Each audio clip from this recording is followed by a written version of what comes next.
আসসালামু আলাইকুম প্রিয় শিক্ষার্থী বন্ধুরা, তোমরা কেমন আছো? আশা করি ভালো আছো, ভালো থাকো। এই শুভকামনায় আজকের অনলাইন ভিডিও ক্লাস শুরু করছি। আজকে আমরা একাদশ শ্রেণীর অর্থনীতি প্রথম পত্রের দ্বিতীয় অধ্যায়ের চাহিদার নির্ধারক এই বিষয় নিয়ে আলোচনা করব। আসলে চাহিদাকে প্রভাব বিস্তার করে এমন সব বিষয় যার উপর ভিত্তি করে চাহিদার পরিমাণ নির্ধারিত হয়, সে সমস্ত বিষয়গুলোকে বলা হয় বা সে সমস্ত উপাদানগুলোকেই বলা হয় চাহিদার নির্ধারক। অর্থাৎ যে সমস্ত বিষয় বা উপাদান চাহিদা নির্ধারণে প্রভাব বিস্তার করে থাকে বা চাহিদার পরিমাণ নির্ধারণে প্রভাব বিস্তার করে থাকে, সেগুলোই হলো চাহিদা নির্ধারক। তো চাহিদার এই নির্ধারক সমূহ প্রথমে আমরা বোর্ডে লিখে নেব, তারপর সংক্ষিপ্ত আকারে আমরা সেগুলো আলোচনা করব। তো শিক্ষার্থী বন্ধুরা, প্রথমে যেটা আসে সেটা হলো 1 নম্বরে দ্রব্যের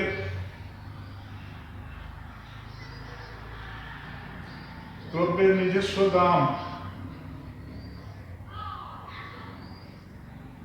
দ্রব্যের নিজস্ব দাম। 2 নম্বরে যেটা আসে সময়।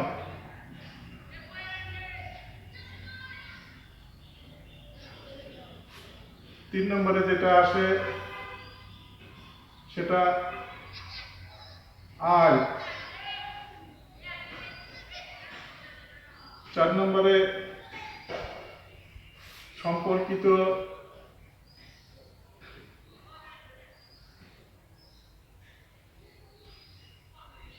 সম্পর্কিত দ্রব্যের দাম। 5 নম্বরে ক্রেতার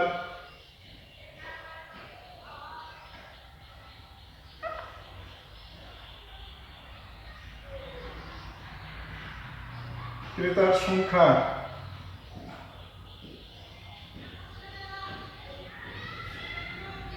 6 নম্বরে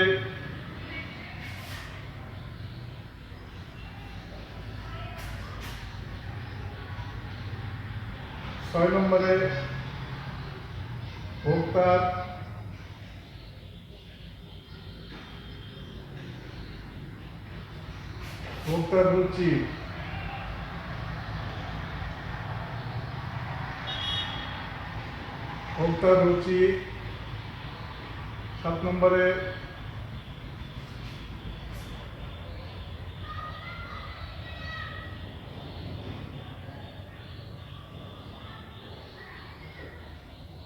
জীবনযাত্রার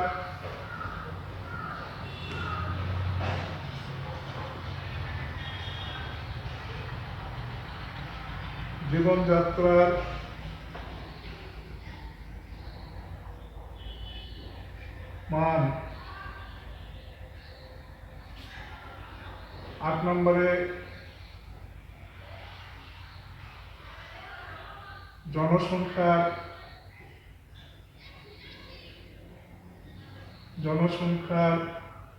পরিবর্তন।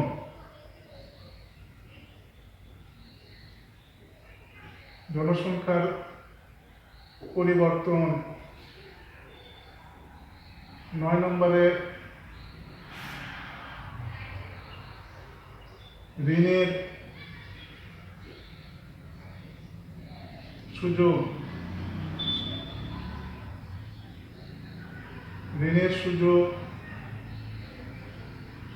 10 নম্বরে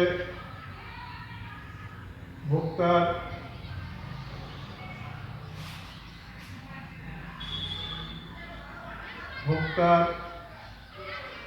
প্রত্যাশা।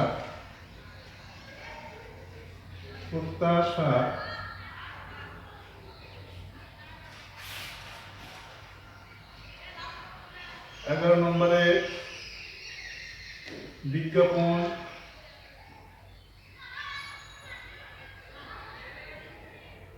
বিজ্ঞাপন ও প্রদর্শন প্রভাব।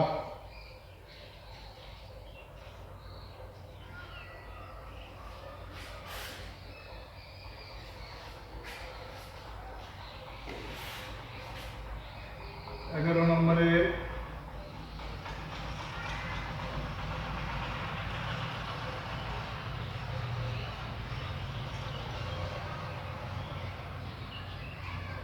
বিজ্ঞাপন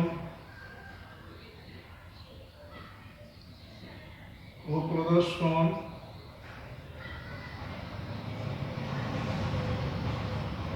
প্রভাব।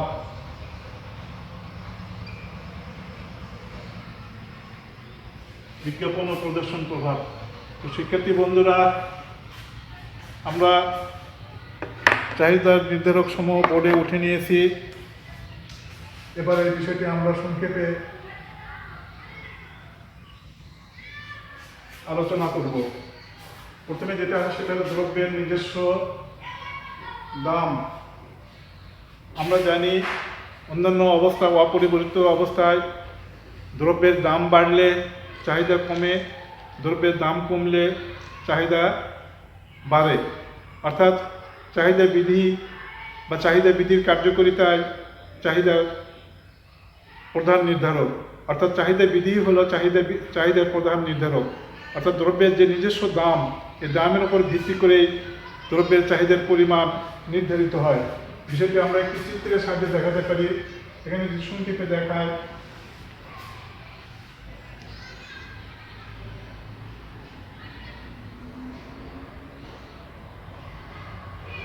y ও x, এখানে ডিডি একটি চাহিদা রেখা,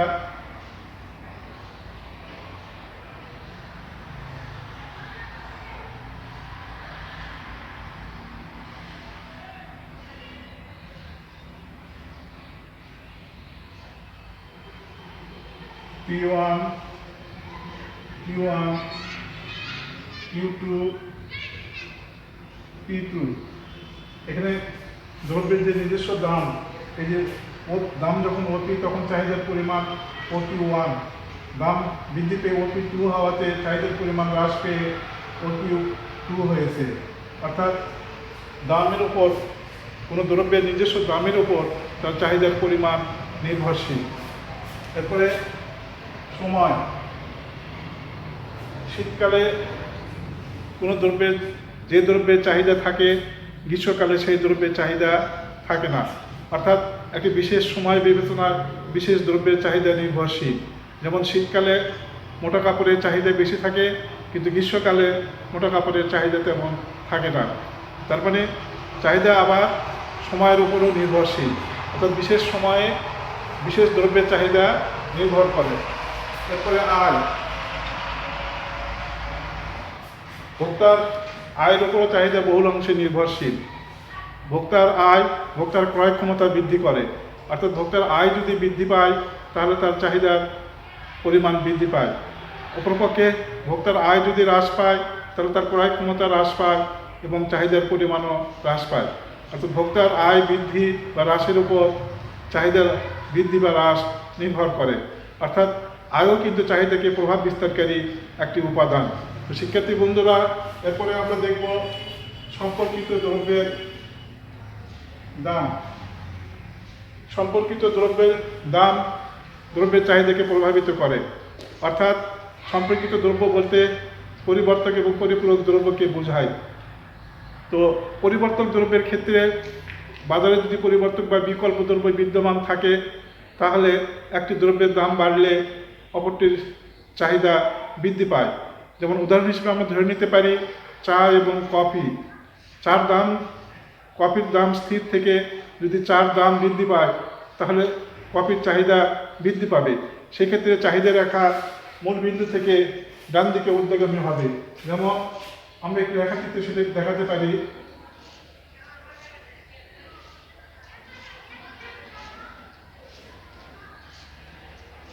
y ও x একটি রেখাচিত্র অঙ্কন করেছি। যেহেতু মূল বিন্দু থেকে ডান দিকে ঊর্ধ্বগামী হবে,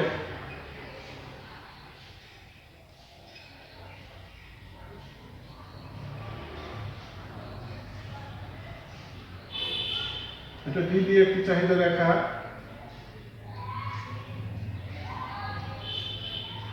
P1 P2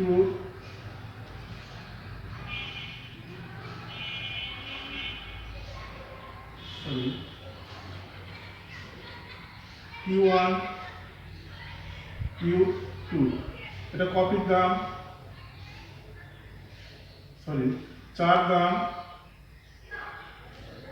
চার দাম আর কপির চাহিদা, কপির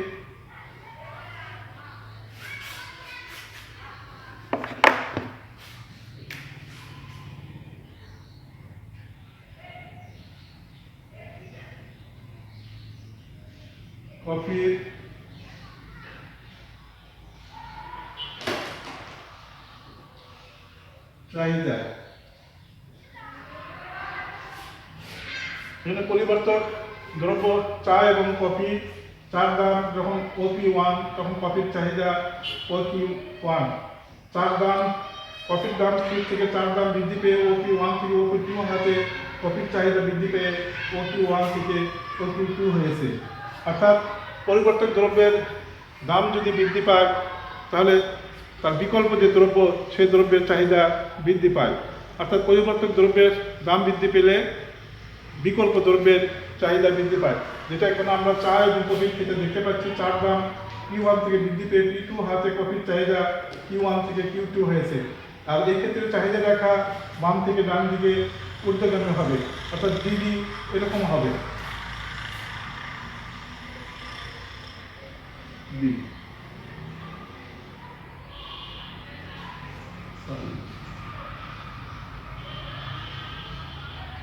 অর্থাৎ এরকম হবে, বাম থেকে ডান দিকে ঊর্ধ্বগামী হবে। এরপরে আমরা দেখব পরিপূরক দ্রব্য। এখন দ্রব্যে যদি পরিপূরক হয়, একটির সাথে আরেকটি সম্পর্ক যুক্ত হয়, তাহলে সেই ক্ষেত্রে একটি দ্রব্যের দাম বৃদ্ধি পেলে অপরটির চাহিদা হ্রাস পাবে। সেই ক্ষেত্রে চাহিদা রেখা আবার ডান দিকে ঊর্ধ্বগামী নয়, বাম দিকে নিম্নগামী হবে।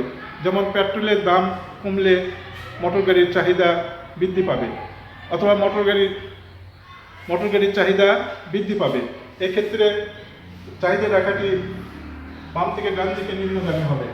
বিষয়টি আমরা আরেকটি রেখাচিত্রে দেখায়।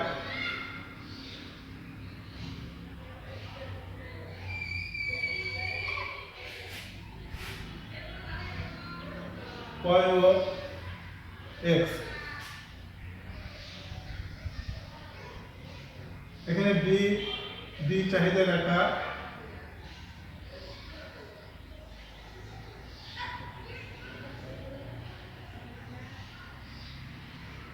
P1 P2 পেট্রোলের দাম, পেট্রোল এর দাম আর মোটর গাড়ির চাহিদা।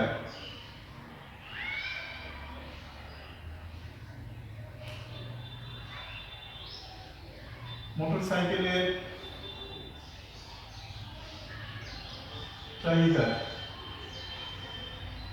তো শিক্ষার্থী বন্ধুরা দেখো, পরিপূরক দ্রব্যের ক্ষেত্রে যে বিষয়টি হবে সেটা হলো একটি দ্রব্যের দাম কমলে অপরটির চাহিদা বৃদ্ধি পাবে। যেমন এখানে পেট্রোলের দাম যখন OP2 তখন মোটর গাড়ির চাহিদা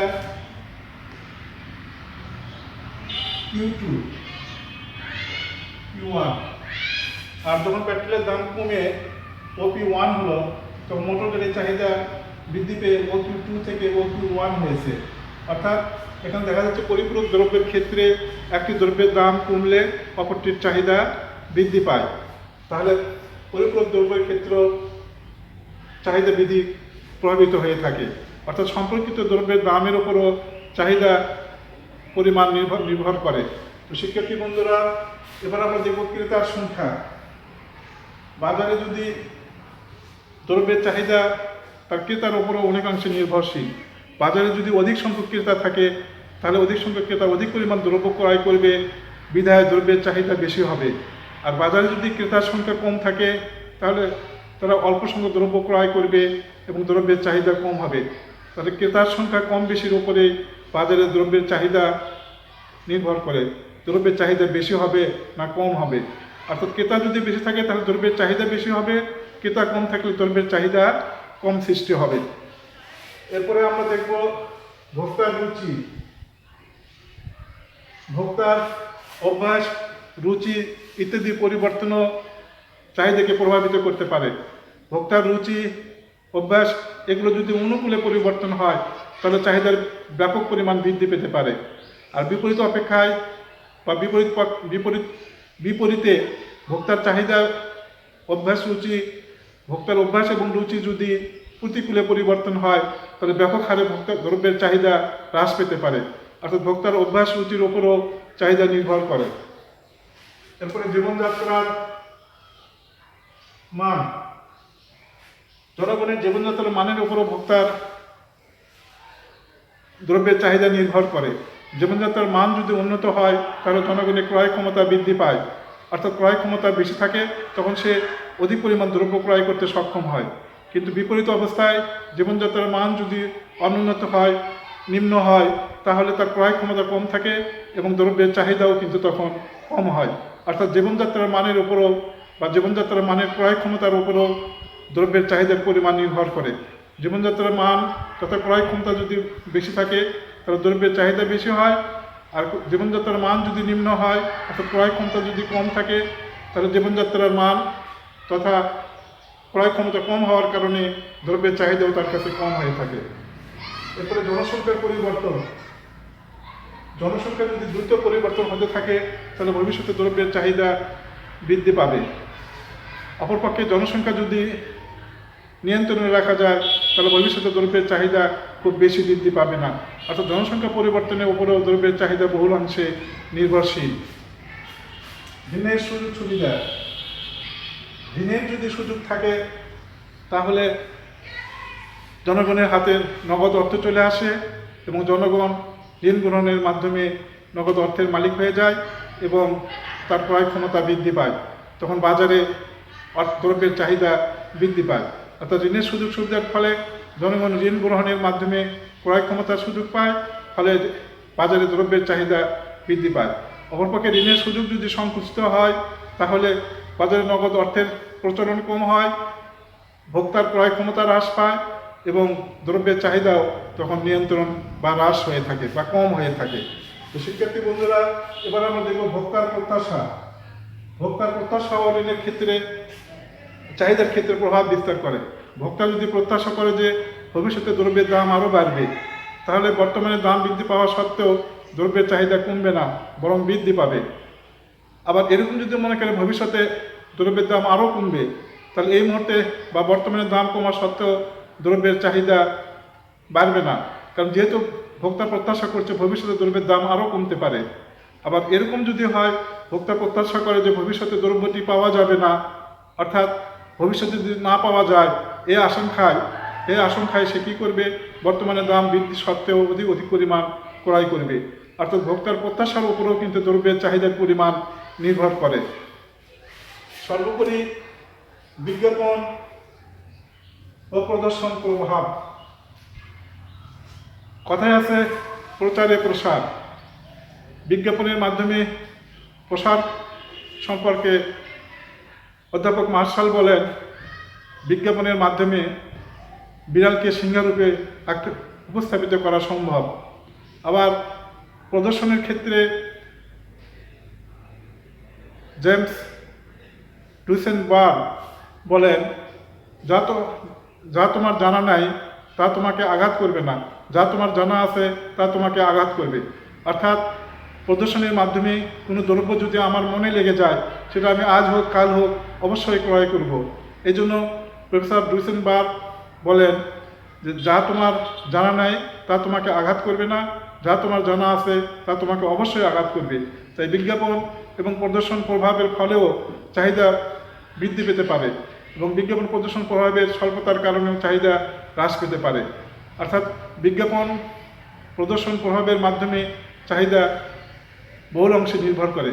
অর্থাৎ বিজ্ঞাপন এবং প্রদর্শন প্রভাবের উপরও চাহিদা বহুল অংশে নির্ভরশীল। তো শিক্ষার্থী বন্ধুরা, তোমরা নিশ্চয়ই উপলব্ধি করতে পেরেছ যে অর্থনীতিতে চাহিদা কী কী বিষয়ের উপর নির্ভর করে।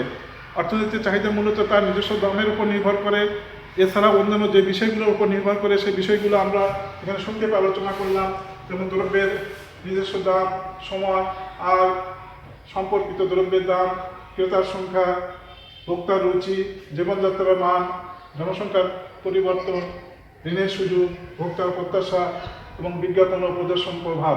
তো শিক্ষার্থী বন্ধুরা, এই বিষয়গুলো নিশ্চয় তোমরা উপলব্ধি করতে সক্ষম হয়েছ। তারপরেও যদি তোমাদের কোথাও কোনো সমস্যা হয় তাহলে তোমরা এই ভিডিওটির কমেন্টস বক্সে কমেন্টস করবা, আমরা সেই সমস্যাগুলোর সমাধান করে দেওয়ার চেষ্টা করব। আজ এই পর্যন্তই, তোমরা ভালো থাকো, তোমাদের সবাইকে ধন্যবাদ। খোদা হাফেজ।